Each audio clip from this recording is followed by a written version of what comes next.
You're listening to the KATcast, a weekly podcast from the staff you love to listen to each weekday on 94.3 Cat Country. Killian Hart and Jordan J. Now, here they are, talking about life, love, and everything mid-Missouri. That's right. We are back. -1 today. Erin is gone today, so you just get Kevin and I. Yeah. But hey, you know, we got a pretty good topic. I think me and Kevin were kind of brainstorming of what we could do the podcast today. Let me just say though that there is like an empty space here in our podcast today because you would normally see three of us here, but yes. So and although I thought this topic, I mean, Erin would have participated fine, but I don't know if she would have had a lot of input. I was going to say, because Erin does watch a lot of TV. What the topic is today is like best movie villains, which are TV like TV and movie villains. just best villains in general. Bad guys, you know, and a lot of these are anti-heroes, in my mind anyway. A lot of them. So we're just kind of bouncing some ideas off who we think. What's that say that Erin doesn't have as many? Maybe she's just not as nerdy as we are. That could be. That is probably an accurate assessment, yeah. But some of the best bad guys and villains and anti-heroes, I'll just kind of run through a list here. And I know if you ask somebody, a lot of times the first one they'll come up with is Darth Vader. Anakin Skywalker. That's probably on my list, too. I mean, as a Star Wars fan, that kind of has to be. I mean, it's just like a great one, right? Right. What comes to mind, too, especially topical right now, because there's the new season's currently going on, Homelander from The Boys. Oh, which I still haven't watched yet. So man. No spoilers. But Homelander, what a great villain he is, huh? Oh, my gosh. He is. And you love to hate him. That's the thing. If you're not familiar with The Boys, the whole premise of this is like, what if superheroes really existed? Yes. And they lived in the regular world with us. And they're so corrupted. Yes. That's the best way to put it. It's basically like if real people were superheroes, you know? And they're run by a corporation and they have their PR done for them. And monetized and heavily advertised. Yeah. Not everyone would be good. No.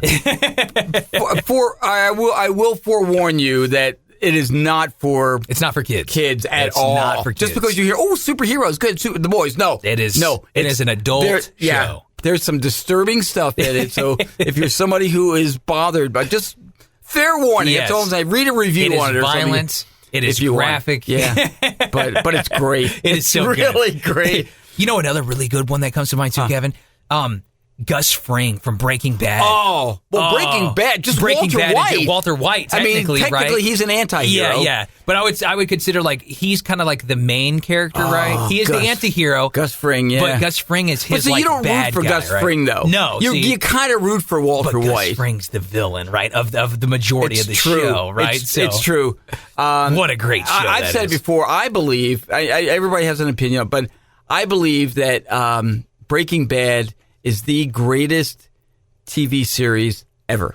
I have a buddy that actually he failed out of college because of Breaking Bad. He got so addicted to Breaking Bad that he stopped going to class. So yeah, I'd agree. You can watch it when you're not in class. There's this thing called recording now. You know, Trust me. I told him the same thing. And maybe the argument of greatest TV show of all time. The other one might be The Sopranos. Ooh. Tony Soprano. Again, when you talk about anti-heroes, yeah. Forget it. Love Tony Soprano. You know, dude. What about Hannibal Lecter? Silence of the Lambs. Great. Now, okay, you're going to be shocked. I've never seen. I know. I'm getting that look from Jordan. You've never seen Silence of the Lambs. We've had this podcast before of what movies we haven't seen. Have we never seen? That's one for me. I know a lot about it. And it's based on a true story, right? Yeah. It's Clarice. I'm trying to think. I don't know if it's 100% on a true story. I think there's elements of it that are true, but I think like the character of Hannibal Lecter itself, I don't think that's real. Wow. But I think like different kind of stories of other people created Hannibal Lecter. But from what I see, Anthony Hopkins brought that guy to life insanely well. I don't know. They even made a kind of like a prequel. Yeah. An actual Hannibal What was it show. It's called Hannibal. Oh, it was Hannibal. It's called Hannibal. Yeah. Okay. And I'm trying to remember the guy that. He played like a young Hannibal Lecter? Yeah, and he normally plays like bad guys, like villains. I can't remember his name, but it's great, man. He's so good. He's so lovable, yet at the same time, you know how dark and twisted he is. Mm-hmm. So like it's strange because like he helps people out. He's like this therapist, but then he's kind of got that hidden agenda, right? Not for everybody, but for people that he kind of marks, people that he goes, they're like, and the thing is, the people that he goes after too aren't exactly good either. So it's like, it's like that sounds almost like Dexter. Kind of, because Dexter, right? again, anti-hero. Yeah, exactly, right? Because like that's the thing. Like Hannibal doesn't just go after whoever. Like he goes after somebody for a specific purpose, right? Okay, I'm gonna throw a name out here. Okay, that I don't know if this is my favorite bad guy on TV of all time, but he's right up there near the top. Cue the music. Negan from The Walking Dead. Whoa, dude. Negan, I'm telling you, okay, spoiler alert here, okay? If you haven't seen The Walking Dead, it's been out for years. Yes. Okay. But the episode, I guess it was season 2, 3. No, it was later. 4 or 5. Where he killed Abraham and Glenn. Took Lucille, his bat, his nail bat that he keeps that barbed wire, and he whacked in the head, and it was brutal. It was graphic. They said the crew and the cast, they were actually bothered after they filmed that. Yeah, because it took them a while to. I remember reading a fun fact about that. No one knew who it was except for Negan. I forget what's his name. The guy that plays Jeffrey Dean Morgan. That's it. He knew about it, and then Stephen Young, who plays Glenn, he knew about it too. The rest of the cast didn't. So Abraham didn't know. Abraham didn't even know either. Wow. So Abraham thought it was him, the guy that played, because he was like, oh, yeah. So no one knew. And the thing that made it really amazing is his redemption story on that show. His arc is crazy. Right. You go from hating this man. I hated him. Yeah. And the part where Rick, there was with the battle and the tiger, and Rick is, he's just about to kill, he's going to kill Rick or his son, Carl? I think it's Carl. It was Carl? Yeah. He was going to cut off Rick's arm. Yeah. But anyway, all of a sudden,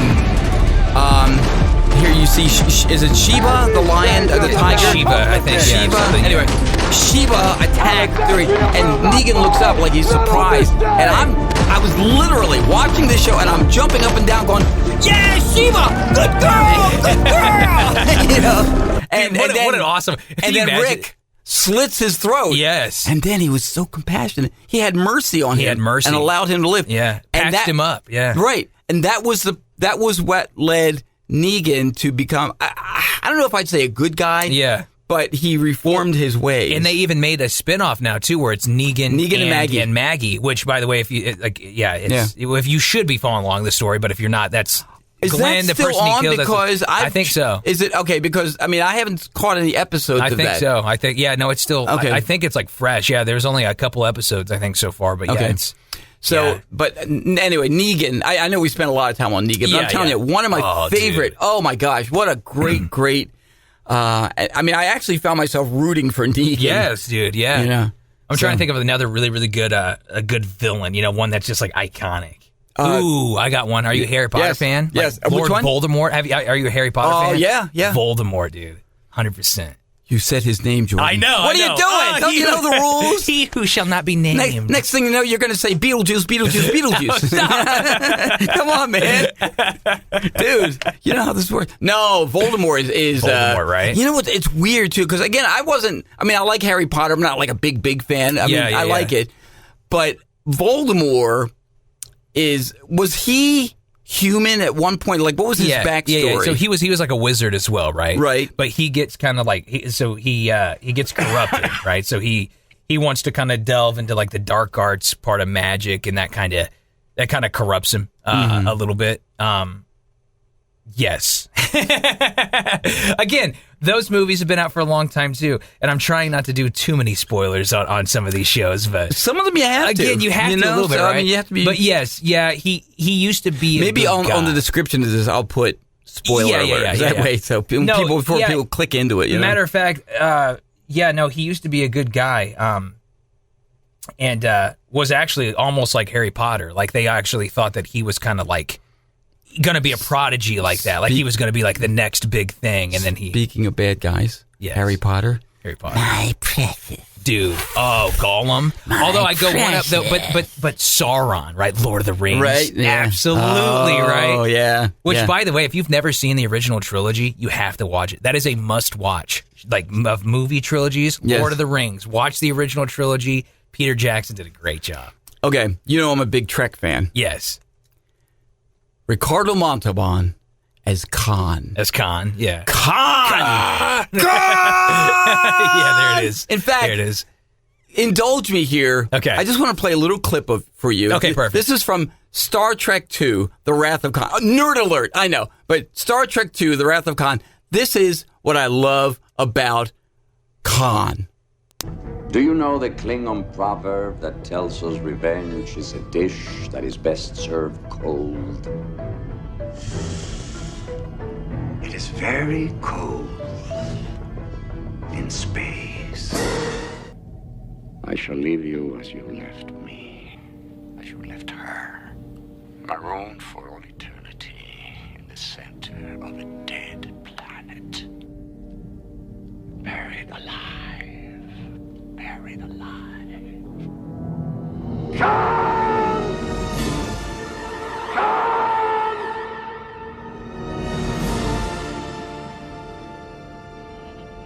Is that magic or what? I'm sorry. It's like just what he brought to that. Yeah, no, for sure, man. And nobody could be nobody could play that, but Ricardo Montalban. He was magic. It's funny. I sit there and when I think about Star Trek, when I watch it, it reminds me a lot of Flash Gordon for some weird reason. The old Flash Gordon, like with Sam Jones. Yeah, with Sam Jones. You know what I mean? Remember, Flash, boom, boom, boom. Yeah. Flash. I love the one where they're like fighting on that arena that like is moving around and like the spikes or whatever. Yeah, I don't know why every time I think of like the Wrath of Khan, I think of that specific scene in Flash Gordon. Like for some reason. Do you remember when he made an appearance in The Big Bang Theory? Ming to me was like Khan, right? But do you remember when Sam Jones made an appearance on The Big Bang Theory? Oh yeah, It was kind of like, and he was like kind of like a. Was he like a drunk jerk on there or something? He makes an appearance on Ted, too. Also not a kid-friendly movie. Right, exactly, yeah. So we're talking about our favorite bad guys, villains, anti-heroes. And what's funny? The whole concept of an anti-hero is, obviously, the guy's not good. He's doing bad, but he kind of makes you... But you root for him, right? Yeah, you kind of root for him because maybe he's doing things that... in the example of Dexter. Yeah. He's only killing bad guys. Yeah, exactly. So these are guys that, like the old Texas saying, he needed killing. Yeah. And the thing is, too, and I think a lot of it, like anti-heroes are also very relatable, too, right? Like sometimes superheroes can be like, or, like the hero of a story. Mm-hmm. It's like, you're kind of like, okay, it's kind of a 1 in a million kind of thing. Anti-heroes, they kind of like, you understand him a little bit more, right? Right. You're like, okay, yeah, I know that's morally wrong, but that's kind of what I'm thinking too. You know what I mean? Right. Like, they do the things that we never would. Yeah. But you think, right? You're like, their morality is. Why couldn't you just take care of that yourself? And like they do, right? They're like, I don't need law enforcement to do this. I'll just do it right now, right? Come on. Plus, law enforcement isn't going to take care of it right anyway. It's going to be endless appeals and blah, blah, blah. But there's something real about that, right? There's something like grounded in reality of like, that's how a lot of people think, right? Like, and I feel like that's honestly how a lot of people would act if we wouldn't have the social rules and laws and regulations that we do. But I am glad we have the laws we do. I'm just saying, but we can. It does not need to be the Wild West. No, but we can appreciate the. Speaking of bad guys, Westworld. Okay. The original Westworld with Yul Brenner, if you ever saw that. I know what you're talking about. Man, he was a killing machine. Yeah. Terminator. Oh, my gosh. Yes. And then Terminator, of course, became a good guy. Yeah, exactly. Later, Exactly. I'll be back. Yeah. But Terminator, it's funny. Dude, what an arc that movie is, too. Yeah. He goes from being the main bad guy, like, you just want to avoid him at all costs, to, like, the second one, dude, he's the good guy. He's the guy that's like, you root for him the entire time. When he's taking care of John, and I guess it was the second one, and he says, Judgment I don't Day, want you to kill anybody. Yeah. So he goes, I didn't kill him. Yeah. He beats the crap out of him. He goes, he'll live. He goes, I told you not to kill anybody. He'll live. Who wouldn't want to have a Terminator going around everywhere with them? You sure you want to argue with me? Big guy over here, So, hey, if you got some favorite bad guys, anti-heroes, villains, whatever, yes. share them with us, Oh, absolutely. Yeah, we'd love to hear your thoughts. KATcountry@mailzimmer.com. And we look forward to getting... Are you here next week? Yeah. Oh, good. I don't know, because I want to get all three of us back home. Yeah, no, I'm here next week. Okay, great. We were talking, by the way, before we did this today, because no Erin right now. Yes. But we were saying, hey, maybe we'll have a guest. But yeah, we thought about doing a guest. Nobody wanted to come on with us, so I asked a couple of people. Maybe like, another time. I'm busy. Maybe another time we'll do the guest appearances. Yeah, it'd be kind of fun. If I could ever figure it out, technically, we could even have it like they could be wherever they are. They don't have to be here in the studio with us. Yeah, but I don't know how to do that. Yeah, so that's the limits of my. Yeah, I was going to say technological. We'll have to figure that out. We need to phone and engineer friends. Exactly. Hey, thanks for watching this KATcast. Kevin Hilly along with Jordan J. We get Erin back next week. Yes. You've been listening to the KATcast, your weekly dose of fun from the staff you know and love on 94.3 Cat Country. Click subscribe and never miss an episode. Share it on social media and tell your friends with 94.3 Cat Country.